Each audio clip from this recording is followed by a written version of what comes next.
दोस्तों देखिए, हमें किसी को भी साबित करने की आवश्यकता नहीं है कि हम किसके सपोर्ट में वीडियो है बनाते हैं।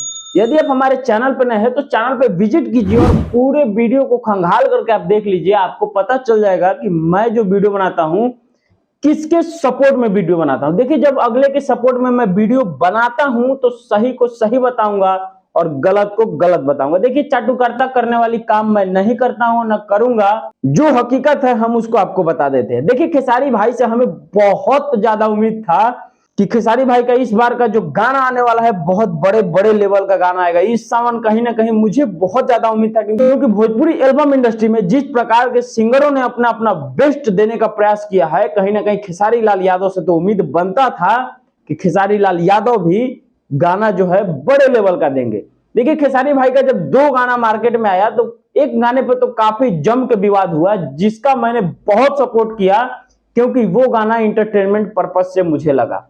अब देखिए, खेसारी भाई इन दो गानों को निकालने के बाद एकदम शांत हो गए, तो मुझे लगा, जहां तक मुझे लगा कि भाई जब शेर शांत होता है तो समझ जाओ कि शिकार की तैयारी में लगा हुआ है। और हम आपको बता दें कि खेसारी भाई के गाने का पोस्टर जो है रिलीज किया जाता है। पोस्टर रिलीज होता है टैटू महाकाल के। और देखिए, हमें जहां तक उम्मीद थी खेसारी भाई से, मैं एक अलग ही उम्मीद लगा करके बैठा था कि जिस प्रकार से पवन सिंह का एक गाना बजा था कि ए भोले बाबा, मतलब इस गाने को सुनने के बाद भाई आपका जो मन था एकदम बिल्कुल भक्तिमय हो जाता।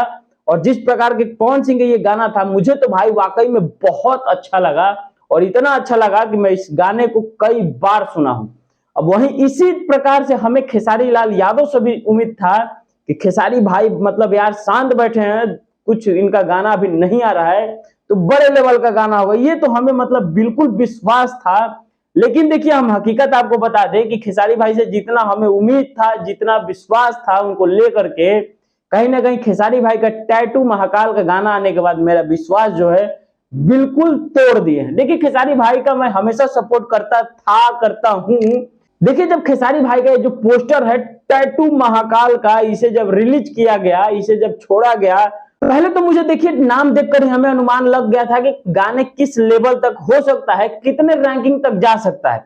लेकिन भाई जब गाना आया, मैंने इस गाने को सुना और गाने को सुनने के बाद वाकई में लगा कि गाना बिल्कुल थर्ड क्लास का है। इस गाने की बात करें भाई नंबर देने की, तो इस गाने को भाई नंबर 10 में से 2 नंबर देंगे यार, 2 नंबर देंगे। क्योंकि जितना हमें विश्वास था, जितना हमने उम्मीद किया था, और जितने मेरे सब्सक्राइबर भाई लोग हैं उन सब ने कहीं ना कहीं खेसारी भाई से उम्मीद तो किए ही होंगे, और किए होंगे तो हमें कमेंट करके बता दीजिएगा। अब देखिए, ये वीडियो खेसारी भाई के अगर टीम तक पहुंचता भाई, तो इस बार तो कुछ गाना ऐसा दे दो कि सुनने के बाद जो है मन जो है बिल्कुल भक्तिमय में बदल जाए। देखिए, गाना लिखा हुआ है टैटू महाकाल का अखिलेश कश्यप का, उसी कश्यप का जो दबंग राइटर के नाम से जाना जाता है। और पता नहीं देखिए अखिलेश भैया को क्या हो गया है कि किस प्रकार के गाने को लिख रहे हैं। देखिए, यदि इस वीडियो से आप लोगों को बुरा लगा होगा तो उसके लिए मैं आपसे माफी मांगता हूं। देखिए, लेकिन मेरा जो प्रयास था, मेरी तरफ से जो ओपिनियन था, वो मैंने क्लियरिटी के साथ बता दिया। आपको क्या लगता है, जो मेरे सब्सक्राइबर बंधु हैं, जो मेरे भाई हैं, अगर वीडियो अच्छा लगा होगा तो वीडियो को लाइक कमेंट शेयर कर देना और चैनल को सब्सक्राइब भी कर देना।